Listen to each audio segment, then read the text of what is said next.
সাতক্ষীরার গণ অধিকার পরিষদের পক্ষ থেকে ঈদ পুনর্মিলনী ও আলোচনা সভা অনুষ্ঠিত হয়েছে। শুক্রবার সন্ধ্যা 7টায় ডাকসুর সাবেক ভিপি নুরুল হক নূরের দল গণ অধিকার পরিষদ সাতক্ষীরা জেলার পাটকেলঘাটা থানার আমতলাডাঙ্গার অস্থায়ী ওয়ার্ড কার্যালয়ে অনুষ্ঠিত হয়। উক্ত অনুষ্ঠানে বাংলাদেশ যুব অধিকার পরিষদের সাতক্ষীরা জেলা সভাপতি তাবিবুর রহমানের সভাপতিত্বে প্রধান অতিথি হিসেবে উপস্থিত ছিলেন সুপ্রিম কোর্টের বিশিষ্ট আইনজীবী ও গণ অধিকার পরিষদের উচ্চতর সদস্য অ্যাডভোকেট খালিদ হোসেন সোহাগ, গণ অধিকার পরিষদে কেন্দ্রীয় সহ সাহিত্য ও সংস্কৃতি বিষয়ক সম্পাদক আলমগীর হোসেন, জেলা শ্রমিক অধিকার পরিষদের সভাপতি আলতাফ হোসেন, জেলা পেশাজীবী পরিষদের আহ্বায়ক ঢালি হাফিজুর রহমান, খুলনা জেলা যুব অধিকার পরিষদের সভাপতি লিটন ও সাধারণ সম্পাদক রবিউল ইসলাম, যুব অধিকার পরিষদের জেলা সাধারণ সম্পাদক আজিবুর রহমান সহ বিভিন্ন পর্যায়ের নেতৃবৃন্দ উপস্থিত ছিলেন।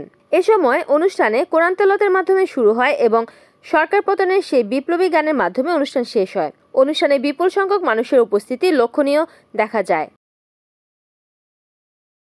রিপোর্ট করেছেন সাতক্ষীরা প্রতিনিধি আব্দুর রশিদ, NN TV।